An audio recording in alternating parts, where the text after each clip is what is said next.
Oi, gente! Oi, turma 301, tudo bem com vocês? Aqui é a Rafaela, professora de Sociologia, e na aula de hoje nós daremos início aos nossos estudos do capítulo 1. O conteúdo vocês podem encontrar na página 1 da apostila.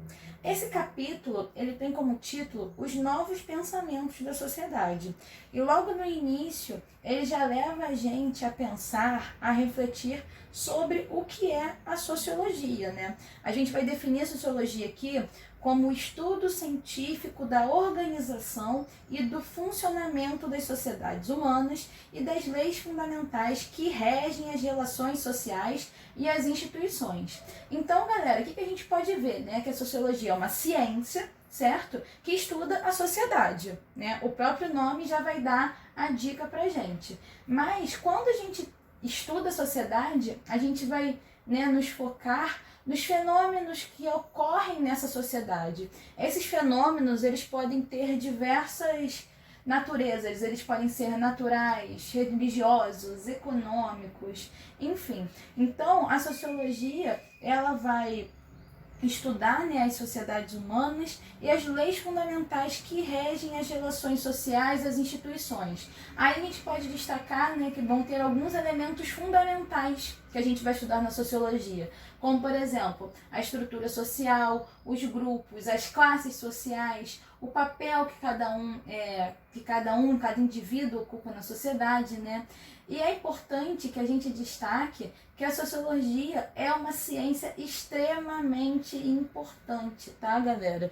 Vocês estão em ano aí de vestibular, então a sociologia é fundamental, beleza? A sociologia vai ajudar muito a gente entender, né? A gente a compreender causas, consequências, das coisas que ocorrem no mundo, do desenvolvimento da nossa sociedade, certo? Então, a sociologia é isso, a sociologia é a ciência que vem para tentar explicar, para tentar ajudar a gente a entender a vida social e por aí vai, beleza? A sociologia, ela surgiu como um conjunto de ideias a respeito do processo de constituição, consolidação e desenvolvimento da sociedade moderna. Ou seja, galera, a sociologia, ela não nasce do dia para a noite, beleza? Ela é fruto de todo um processo, tá? E também ela é conhecida, né, denominada como uma consequência, um produto da Revolução Industrial.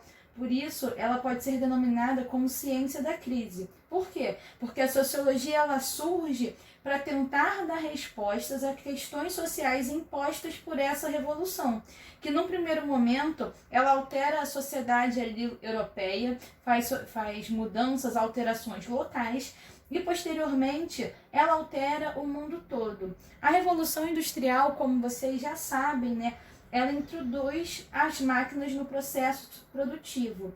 Essa maneira de se produzir, a maneira de produzir riquezas, ela vai ter um impacto muito grande na sociedade. E a sociologia, ela vai tentar dar respostas a essas questões sociais, beleza?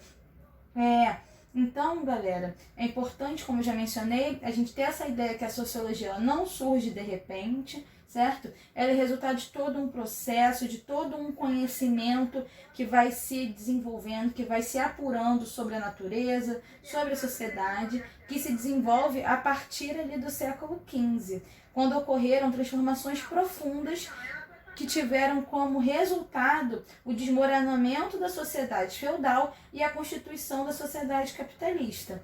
Aí, galera, a partir do momento que a gente define, né, o que é sociologia, é importante que a gente entenda um pouco mais das causas da grande transformação. A sociologia ela não chega para tentar dar respostas. Então, a gente percebe que a sociedade, né, ela passa por um período, na verdade, por todo o seu desenvolvimento, né, por um processo de ampliação e de mudanças dos horizontes da sociedade, certo? Por que vai ter essa ampliação, essa mudança dos horizontes?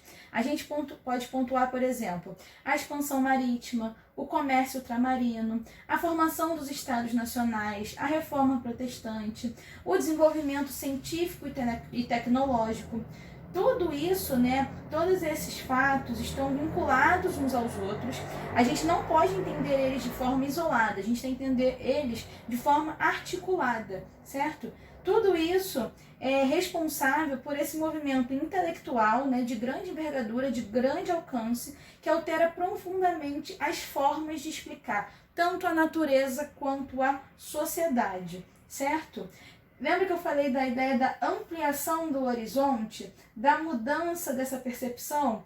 Então, quando a gente fala da navegação na costa da África, o descobrimento do caminho das Índias, a descoberta da América, tudo isso amplia, né? Cresce a concepção de mundo dos povos europeus. O mundo agora está de fato territorialmente mais amplo. E com isso a gente também vai ter diferentes povos antes desconhecidos, diferentes culturas que também não eram, né, conhecidas anteriormente. Tudo isso a gente vai somando e vai alterando o modo de ver e de pensar dos europeus, certo? Além disso, foram instaladas colônias na África, na Ásia, na América, ocorrendo, né, dessa maneira uma expansão, um crescimento do comércio de mercadorias. Nessa época, as mercadorias que eram mais que tinham mais valor, né, eram as sedas, as especiarias, produtos tropicais, como por exemplo açúcar, milho, tabaco, café, entre as metrópoles, as colônias e os países europeus.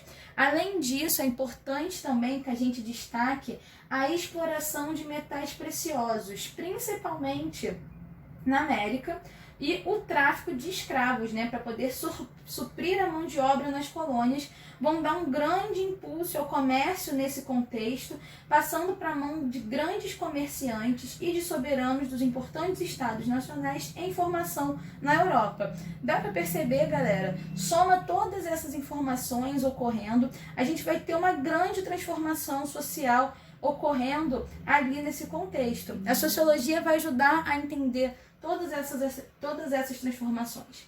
Além disso, a gente também teve o desenvolvimento da economia monetária, tá? Essa expansão territorial, a expansão da atividade comercial, a gente está tendo cada vez mais trocas comerciais mais intensas, faz com que se acelere o desenvolvimento da economia monetária, certo? Além disso, houve uma acumulação de capitais pela burguesia comercial. Essa acumulação de capitais, galera, basicamente você conseguia acumular riquezas por essa burguesia comercial que desenvolvia essas atividades relacionadas ao comércio, que vai ajudar, né, a acarretar a industrialização da Europa. Lembra que a gente já comentou da Revolução Industrial anteriormente, né? As mudanças que ocorriam na forma de produzir a riqueza só poderiam funcionar se ocorressem modificações na organização política. Olha aí esse combo de alterações, de mudanças promovidas pela Revolução Industrial, trazendo várias questões, várias dúvidas para a sociologia chegar e tentar ajudar a resolver, né? Dessa maneira, galera, desenvolveu-se, né, por causa dessa necessidade de modificações da organização política, desenvolveu-se uma estrutura estatal que tinha como base a centralização da justiça baseada no direito romano. A gente vai ter ainda a centralização das forças armadas, a centralização administrativa como estrutura burocrática ordenada hierarquicamente, beleza? E também a gente vai ter a cobrança de impostos, que essa arrecadação constante, né, vai poder manter toda essa estrutura jurídico-burocrática militar sobre um único comando. Essa ideia de centralização, né, todas essas mudanças que a gente acabou de ver, acarretaram o nascimento do Estado moderno, que vai acelerar o desenvolvimento da produção têxtil, da mineração, da siderurgia e do comércio, tanto interno quanto externo. Beleza, galera? Para a gente poder fixar os conteúdos vistos na aula de hoje, vamos fazer o questionário número 1 e, além disso, vamos ter a nossa atividade devolutiva 1. O que eu quero que vocês façam? eu quero que vocês façam uma breve pesquisa explicando o que é sociologia. As ilustrações são fundamentais e serão avaliadas. Essa pesquisa, galera, como eu falei que é uma breve pesquisa, ela deve ter cerca de 1 página, tá bom? Então caprichem, beleza, galera? A gente fica por aqui. Um beijo, se cuidem e até a próxima. Tchau, tchau!